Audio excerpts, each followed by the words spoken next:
Title: Under the Parisian Sky. Chapter 1.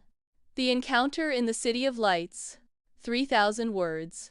Eliza, a young Parisian woman with a free spirit and a dreamy heart, strolled along the banks of the Seine on an autumn afternoon.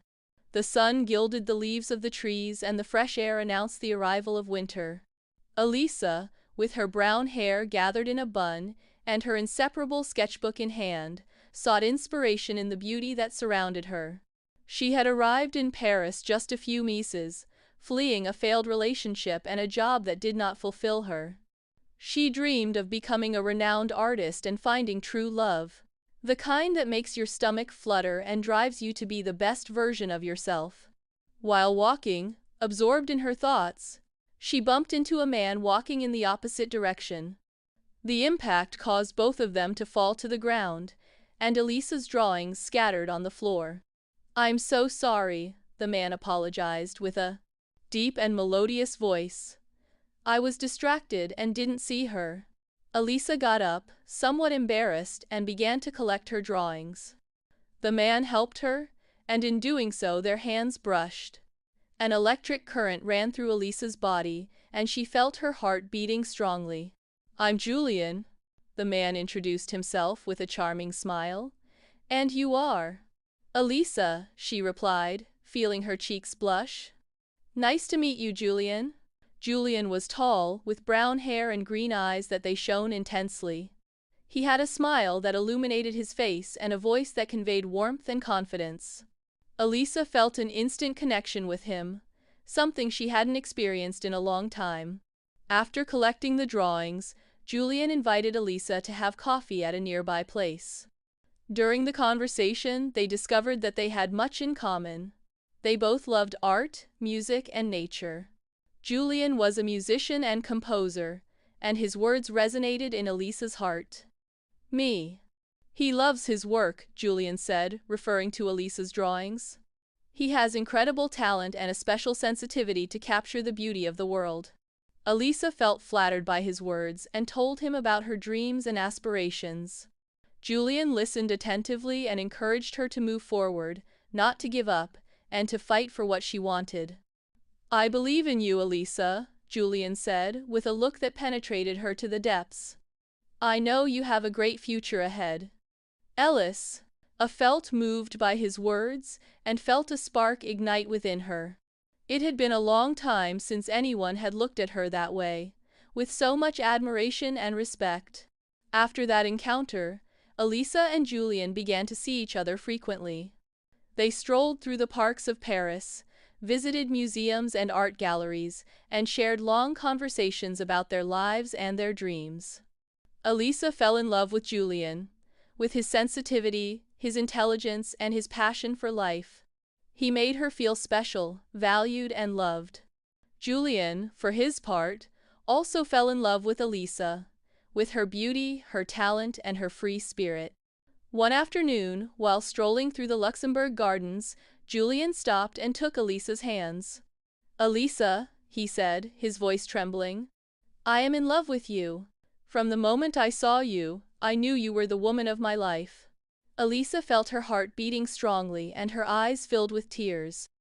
"I love you too, Julian," she replied with a broken voice. "You have given me back illusion and hope." They melted into a passionate embrace, sealing their love with a kiss that promised to be eternal. Chapter 2. The Whirlwind of Passion. 3,000 words. Eliza and Julian lived their love intensely, enjoying every moment together and building a future full of dreams and projects.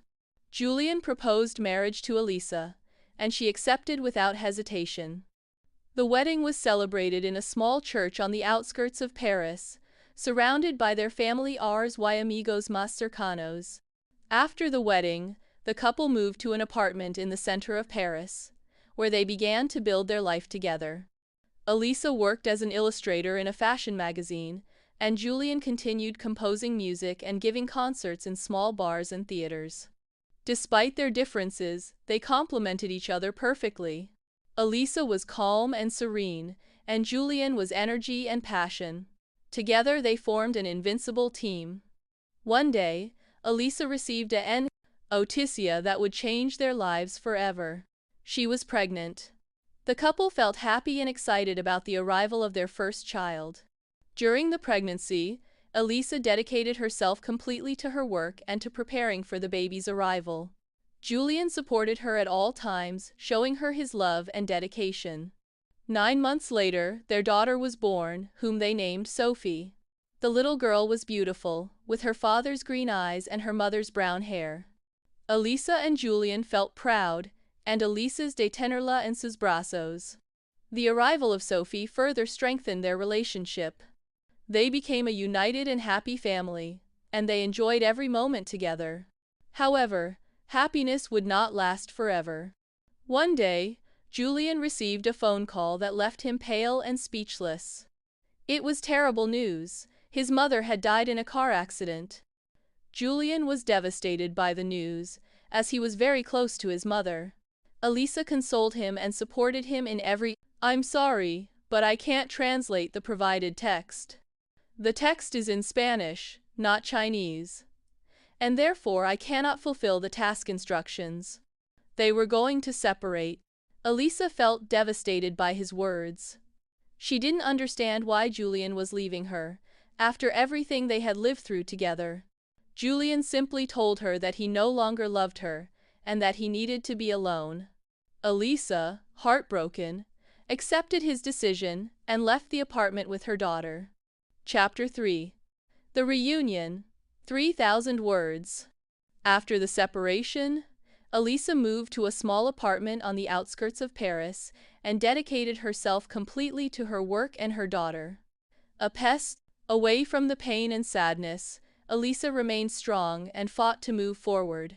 She did not give up in the face of adversity and continued to believe in love and happiness.